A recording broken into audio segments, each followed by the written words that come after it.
80% of your weight loss success, what percent? 80% is going to come from the foods you eat or don't eat. 80%. How many people love exercise? How many people hate exercise? So I'm always reluctant to use the word exercise. I like movement. Sounds a little nicer. People, oh, I can move. Exercise, I can't do that. So 80% of your success is from the dietary choices you're making, the foods that you are incorporating or the foods that you're not incorporating. So when we dive down and we dial in, so what should we be eating and what shouldn't we be eating? It is a little bit different for each person, but I'm going to give you some general overviews here, if you will. Ideally, we like to see we want to go into a fat-burning mode. We want to burn fat, we want to burn calories, etc. Well, let me take a step back. Weight loss, right? That's what you're doing. Fat to fabulous, we're all looking to lose fat, etc. I'm going to give you my number one tip. Get your pens out. Number one tip to lose weight. You ready? Don't eat. I know it's a tough one. I tried that. I still put weight. It's a possibility, you're right.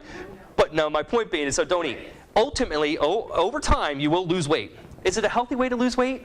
No, right? What are we losing? We're losing lean muscle mass. And lean muscle mass is what gives us, youth. It gives us longevity. It makes us healthy. So what we really want to focus on is not losing weight, but losing body fat, right? So we really want to put you into a fat-burning mode. So now I'll get back into the tips. So one of the first things that you need to look at is that you want to eat about 5 to 6 times during the course of the day. Small little meals, not big square meals. You want to eat smaller meals. Why? If I'm trying to start a campfire and I've got all these big heavy logs, I put them down, I'm trying to light them, they're not going to catch. And if they do catch, it's going to be slow until it starts to catch up and then it's going to start to burn. Instead, we want to eat smaller meals. So it's like a little bit of kindling, I light it, it's burning, I add a little bit more, it's burning more, I add a little bit more, it's burning more. You're staging your metabolism. That's kind of how your metabolism works. If we eat a big heavy meal, we bog down our metabolism, it has to work to kind of try to catch up, and then you're constantly going through that cycle. 5 to 6 smaller meals is going to help you keep a steady burn throughout the course of the day. It's going to help balance and regulate your blood sugars, which is another key to fat loss.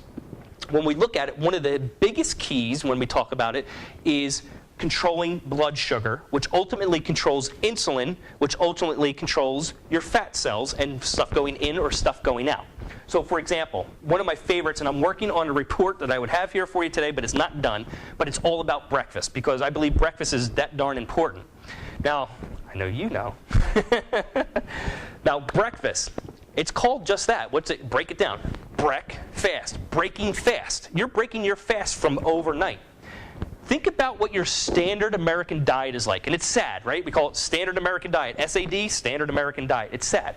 What the vast majority of Americans, what do we eat for breakfast? Shout them off. Cereal, bagels, toast, pancakes, French toast, Danish, donuts, all that. What is that stuff? It's all processed carbs, it's sugar, and it's grains, right? So if you want to go from fat to fabulous and really put yourself into a fat-burning mode, the choices you make for breakfast and lunch and snack and your beverages and all that stuff will all accumulate. And it's the small choices.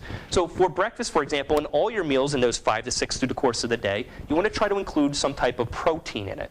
Protein regulates your blood sugar. It doesn't spike your insulin levels, doesn't spike your blood sugars.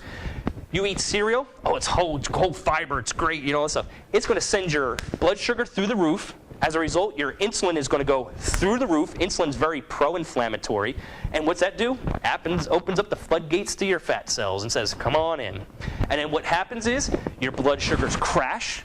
Your body's craving more calories and food. And what does it crave?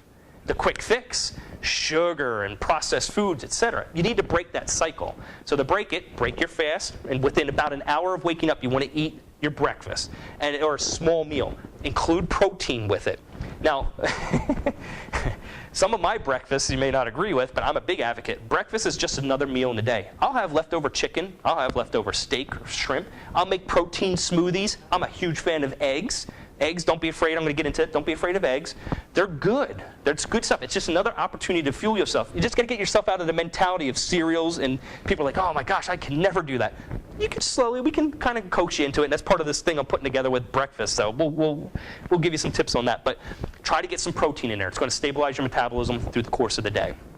Trying to think here what we have. We want to look at the foods that we're eating, we're selecting, right?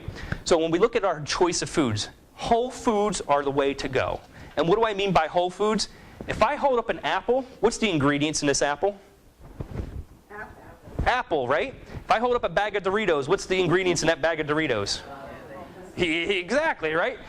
Artificial color FDC, blue this, and this artificial flavor, and this corn chip, and the corn flavor, and it's crazy. It's processed. If the food has any more than, say, 3 to 5 ingredients, you probably shouldn't be eating it. We were never made to consume Doritos with artificial colors and all that stuff, and therefore it has an impact on our health, our insulin, and all that stuff, and puts us in fat storage mode. So whole foods. When we look at our whole foods, lean proteins. They're a big fan of lean proteins. So your meat, your fish, your chicken, beef, all those things. Don't be afraid of beef. Beef is good. Just do not eat it day in and day out. People get concerned with, oh, it's high in cholesterol. Don't be concerned with cholesterol. Every cell in your body has a wall. And guess what that wall is made out of? Cholesterol. Your brain, huge depot of cholesterol. People go on these statin medications. Look at the side effects of statin medications. It's kind of like forgetfulness, memory loss, and all this type of stuff. Because you're reaping your body of no cholesterol. Your brain needs it. You need cholesterol. Cholesterol does not. Why do people take cholesterol meds? Why are people afraid of cholesterol?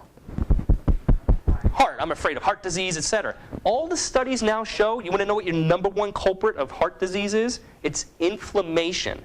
Guess what drives inflammation? Sugar, grains, and all those food drive inflammation. So you got a low-grade inflammatory response. All those chronic diseases I'll share with you are related to inflammation in some degree. We've got to control inflammation. You control inflammation, your health gets better, you lose weight. It's simple. So cholesterol, not a problem. So you're going to eat lean meats. Vegetables, have at it. Greens, you can fill your plate as much greens as you want. They're nutrient dense, vitamins, minerals, nutrients, all that stuff. Fruits, there's some great fruits, again, and I'm a big fan of most fruits, but we want to look at controlling sugar. It's coming from a whole fruit, so the sugar impact is going to be less because there's fiber and it's in its intact form. But if people like to juice, I used to do a lot of juicing, and with greens and all that stuff, it was good. But then when I would add fruits in, I'm extracting it from its whole form, and therefore my blood sugar would go up. So juicing, time and place for it, but you run mixing greens, etc. But you want to try to get the whole form. So proteins, veggies, fruits, nuts and seeds, and then good healthy fats. Olive oils, coconut oils, avocados, all those good things are good. Don't be afraid of fats. Eggs, fish, if I didn't mention those, they're great for you as well. Don't be afraid of eggs. One day eggs are good for you, the next day it's not, I know. Don't be afraid of the cholesterol. Eggs are good. They're good.